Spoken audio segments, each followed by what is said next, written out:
E aí galera, tudo certo? Bom, lá no ano de 2000 a Samsung anunciou o SCH-V200 e a Sharp o JSH-04, que respectivamente tinham 0,35 e 0,11 megapixels. Esses aí foram os primeiros smartphones com câmera a chegar no mercado. Aí depois, em 2005, os 2 megapixels de câmera chegaram para o Nokia N90, que inclusive já usava lentes causais e que foram utilizadas posteriormente, aliás, 2 anos depois, no Nokia N95. Agora, pulando para 2011, chega o primeiro smartphone com 2 câmeras na traseira, o HTC Evo 3D. Desde então, todo mundo viu aí vários avanços em software, hardware, o tempo todo. Afinal de contas, nessa medida, tanto os apps quanto as próprias fabricantes já estavam aprendendo muito rápido.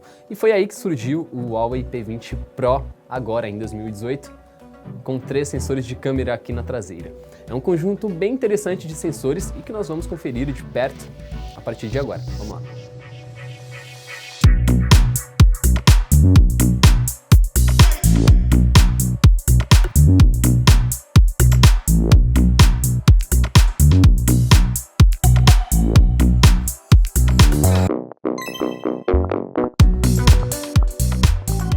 A Huawei montou um esquema de câmeras da seguinte maneira aqui no P20 Pro. O primeiro sensor ele tem 8 megapixels de abertura f2.4 e ele é focado no zoom de até 5 vezes, o zoom híbrido.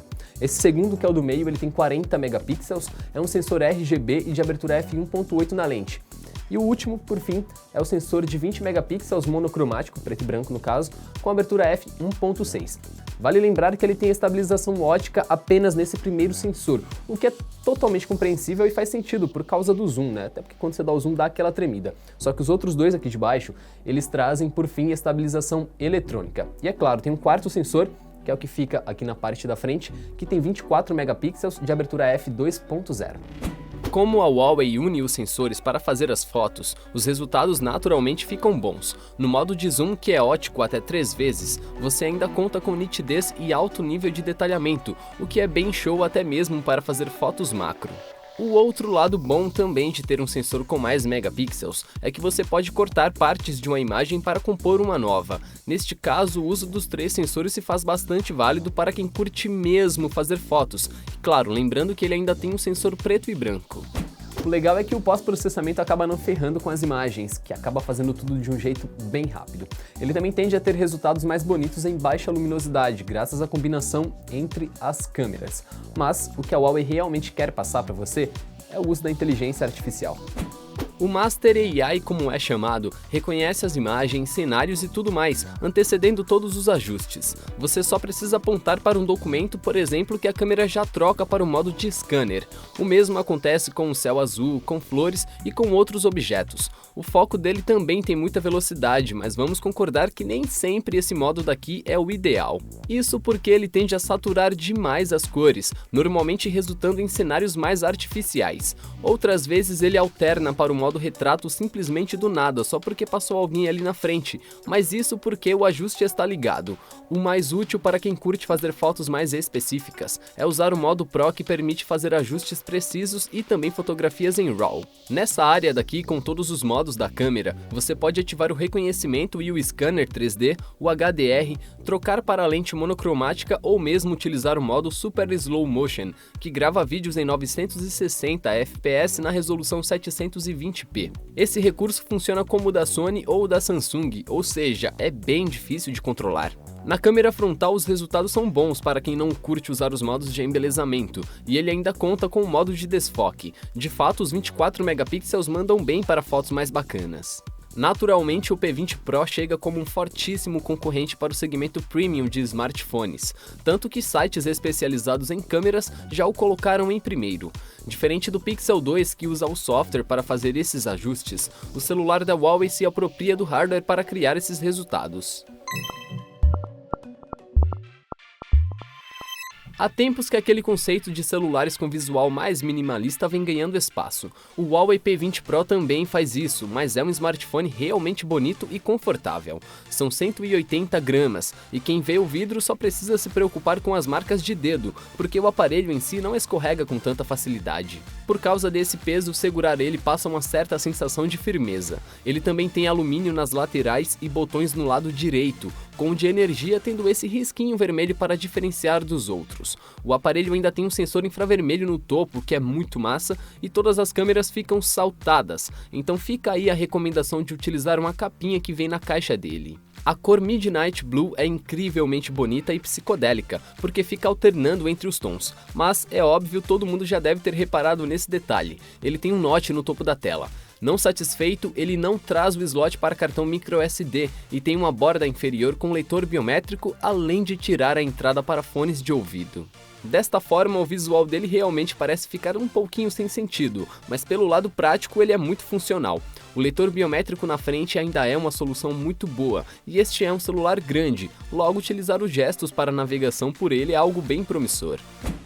O leitor biométrico dele, que é meio achatado, lembra o do Moto G6 Plus, só que os gestos são um pouquinho diferentes. Se você deslizar, por exemplo, para qualquer um dos lados, ele vai simplesmente abrir a multitarefa. E para voltar à tela inicial, você tem que tocar e segurar um pouquinho por uns instantes. Mas olha só, esse leitor biométrico é muito, mas muito rápido mesmo. É do jeito que a Huawei faz nos smartphones dela. Um recurso de desbloqueio facial também foi implementado no smartphone. Nitidamente ele não é tão seguro como a solução da Apple no iPhone X, mas é tão rápido quanto. A experiência neste caso é bem rica, pois ele funcionou aqui com a gente em basicamente todos os cenários. O notch dele guarda a segunda saída de som do P20 Pro, já que a primeira fica na parte inferior. O som é alto e com qualidade boa, mas isso com volumes bem elevados. Apesar da boa distinção entre os graves e os agudos, os volumes baixo e médio não são tão agradáveis, e isso especialmente usando os fones de ouvido dele, cuja qualidade é bastante simples.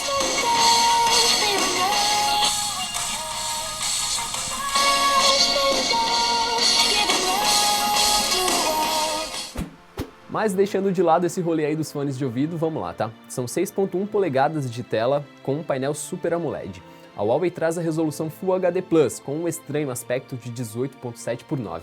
E olha, quem não curtir o notch tem até uma opção lá nas configurações para você esconder ele. Eu, particularmente, acho que fica bem mais massa assim com ele escondido. O painel que é usado no P20 Pro só deixa a desejar um pouquinho em ambientes externos. O brilho dele é forte, não se engane, tá? Mas com luz solar nós vimos resultados bem mais legais no iPhone X e no Galaxy S9 Plus. No entanto, o modo como ele lida com as cores é de um jeito preciso, e de fato, não ter uma resolução 2K ou superior acaba não fazendo tanta falta neste caso. A fabricante ainda permite que você faça a calibração manual nas cores do display e crie perfis para quando quiser alternar posteriormente. Os ícones das notificações, inclusive, ficam bem ajustados no pouco espaço que lhe sobra lá no topo. Só que além de ser um bom fotógrafo, o P20 Pro também tem um hardware bastante forte. Ele tem um chipset da própria Huawei, o Kirin 970, uma placa gráfica Mali G72MP12, 6 GB de RAM e 128 GB de memória interna. Aí você pega todo esse conjunto e percebe que sim, esse smartphone é um forte competidor para o iPhone X, para o Pixel 2 XL, para o Galaxy S9 Plus e todos esses outros aparelhos bem caros. Mas agora é óbvio, né? Vamos lá conferir os benchmarks dele.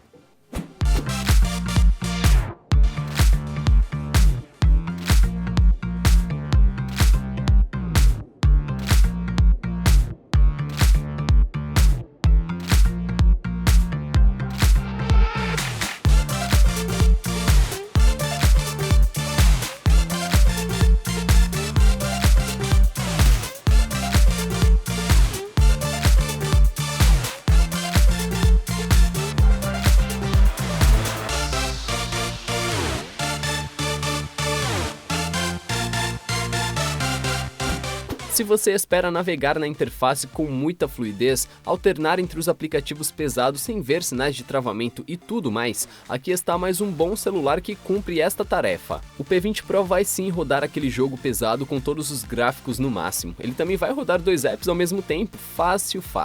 Esse é o tipo de coisa que você costuma ver em dispositivos como o novo iPhone ou o novo Galaxy S da Samsung. Aqui no P20 Pro a coisa não fica nada diferente. Se no hardware o P20 Pro já é de fato um competidor forte para os atuais smartphones tops de linha, é no software que a Huawei também precisou fazer ajustes. A empresa ainda está longe da interface ideal, mas já trabalhou bem em recursos legais. Ela, por exemplo, permite que você tire uma screenshot inteligente apenas selecionando uma área da tela, ou inicie uma gravação de tela batendo 2 vezes nela com os 2 dedos. Ainda seguindo a linha desses recursos, você ainda pode dividir a tela com o gesto de cortar para usar 2 apps ao mesmo tempo. Ele também tem aquele recurso de duplicar aplicativos como Facebook, o Messenger, WhatsApp e outros, mas ainda existe algo que nos incomoda. Isso porque tudo funciona nitidamente bem no lado do hardware e também do software, tanto que ele receberá o próximo Android, o Android P, mas muitos aplicativos ainda ficam bugados, talvez por falta de compatibilidade. Logo de primeira, aplicativos como Uber e outros de corrida não carregavam o Maps. Depois, alguns joguinhos e aplicativos de redes sociais travavam e simplesmente eram fechados. Esses são bugs pontuais e que não aconteceram com frequência, mas eles apareceram, tá? E ainda existem alguns errinhos de tradução para o português brasileiro, mas é algo que potencialmente pode ser corrigido. Notavelmente, a fabricante trabalhará em atualizações mais limpas e em adaptações, porque é mais ou menos como se algumas áreas da interface não seguissem o material design da Google, embora seja uma questão estética. De qualquer forma, todos esses recursos são muito legais e deixam a interface da Huawei diferenciada de fato, mas tem uma coisinha aí.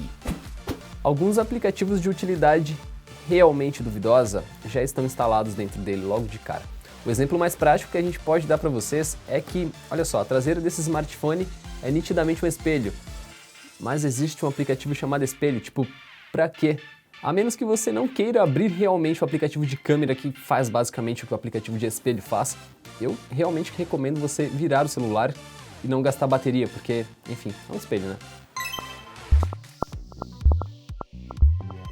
Outra coisa muito legal do P20 Pro é a sua bateria. Ele é um pouquinho mais cheio mesmo porque são 4.000 mAh de energia, onde a Huawei promete até 2 dias de uso. Se você consome muito conteúdo online no Twitter, no Instagram, assiste vídeos no YouTube no meio da rua e ouve música por streaming o tempo todo, vai curtir passar mais tempo com o celular ligado.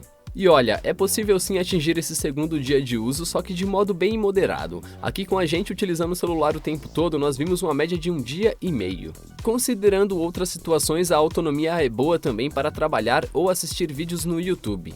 A descarga média registrada por nós foi de 7 a 8% por hora com brilho máximo. Ele inclusive não pode ser carregado sem fio pela falta do recurso, que seria bacana se tivesse, mas... A falta do carregamento por indução no P20 Pro é mais ou menos como essa analogia daqui, ó.